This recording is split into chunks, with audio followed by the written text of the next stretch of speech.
The Prime Minister, while speaking at Paul Bogle Square Saturday night, he promised that after the next 5 years, land title will be issued.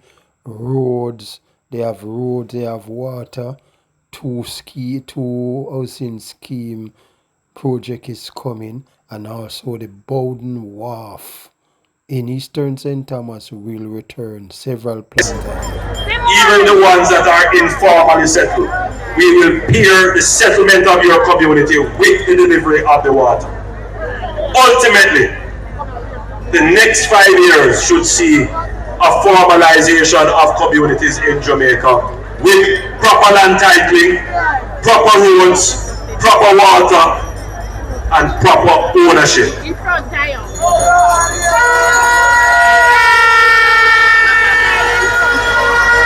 So all of you who live here in St. Thomas and in other parishes which we will announce this program, you get your urban center, you're getting your jobs, you can be assured of a better future for your children.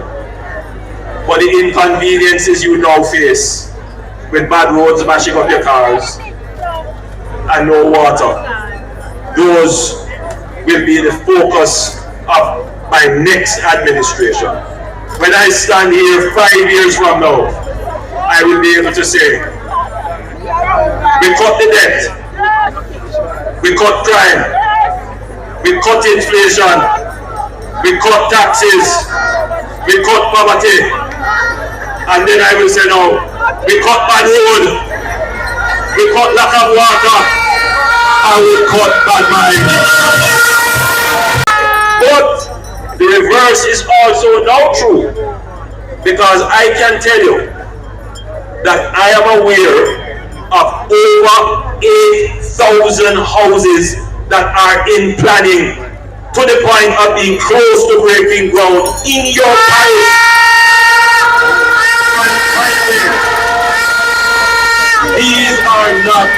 These are not NHD houses. Private sector is now coming to invest in your parish. We have at least 3 hotel projects for St. Thomas.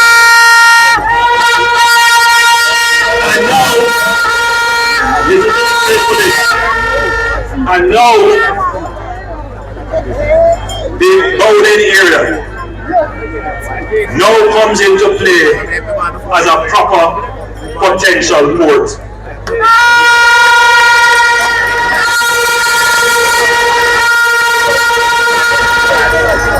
To move aggregate and other materials which are abundant here in St. Thomas. So what has happened is that we have not just built the urban center and the road, we are building out your own economy, where if you choose, you don't have to leave your parish to be employed. You can be employed right here. In the next decade, St. Thomas is going to be a totally different place.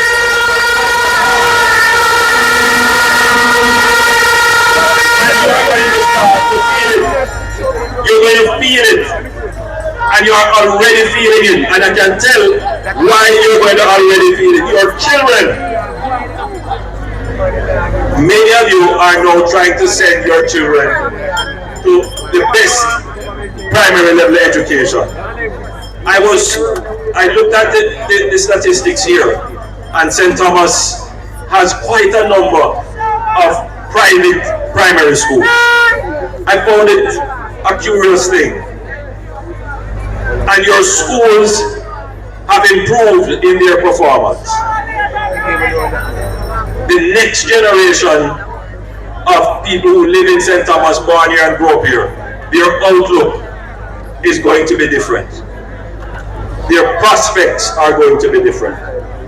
But for the people who are here now, like the gentleman who stopped me last year and said to me he didn't have water for a week just before back to school, because he would normally take water from the stream, but there is a mining operation above him which muddies the water and he couldn't use it. These are simple issues that local government and the Ministry of Mining and Agriculture must deal with.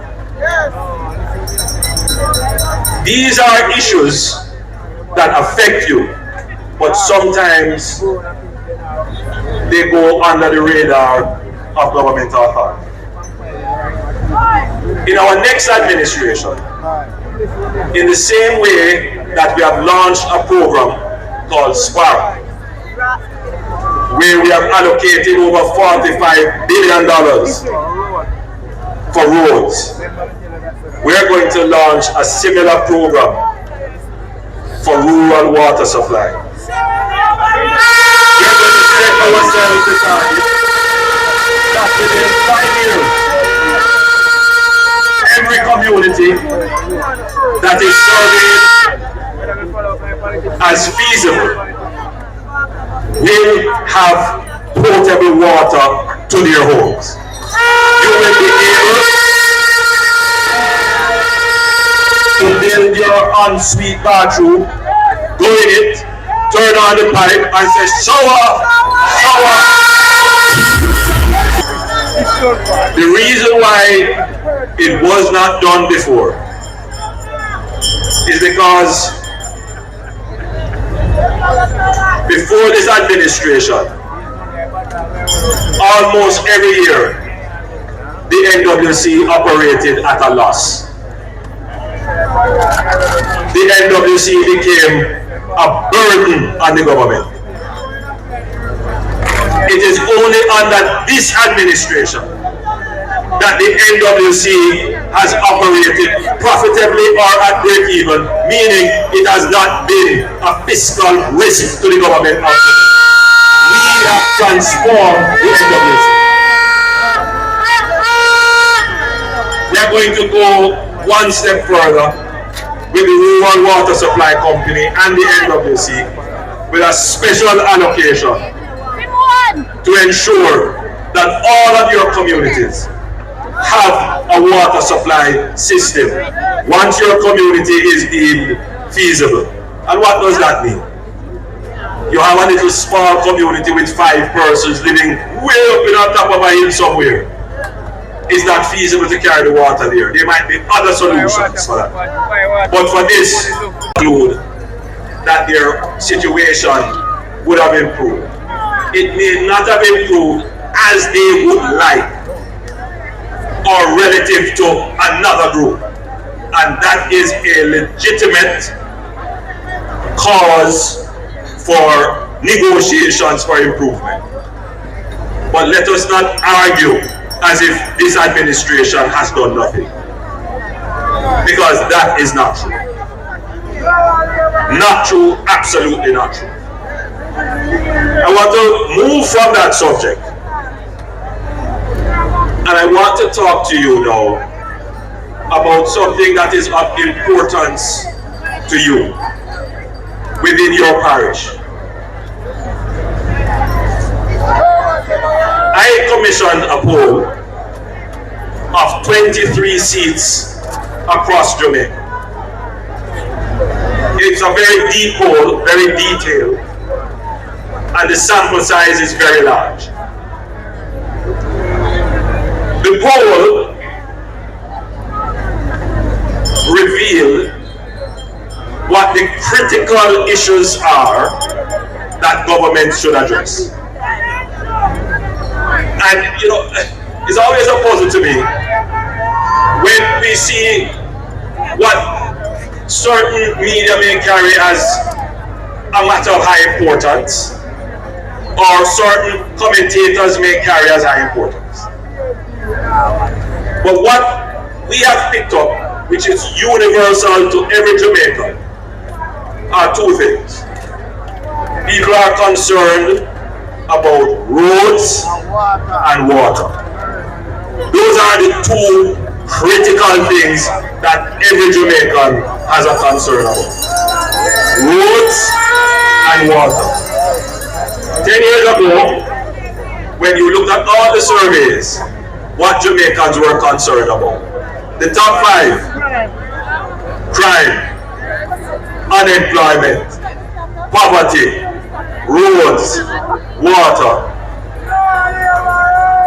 Today, nobody has any concern about crime. Nobody has any concern about joblessness. Nobody has any real concerns generally about poverty. By the way, housing has now come up as another area of great concern for Jamaica. Housing, land settlement, and title.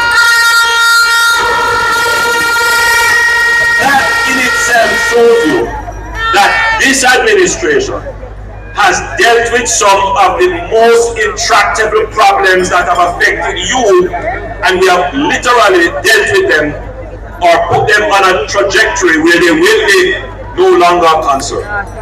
Now, we must move on to deal with the problems that are top of mind for you. There is no doubt that we have done an amazing job on building out the highway network.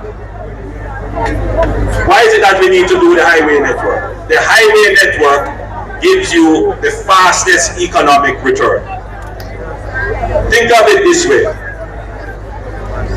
If there is a highway that's efficient between Manchester and Kingston, and there are jobs in Kingston where people in Manchester could fill, then having a highway brings employers from Manchester to Kingston quickly. You see that economic benefit. If you don't have it, then the person who is looking for a job will say, "Boy, Kingston too far, bus fare too high," the inconvenience. So highways help economic activity, increase revenues for the government, which we then take to fix the roads that lead from your house to the highway. Right here in your parish, we are fixing the main spine through the parish. Not just that, we have put in place now a bus route. So people from St. Thomas have greater convenience to get to Kingston.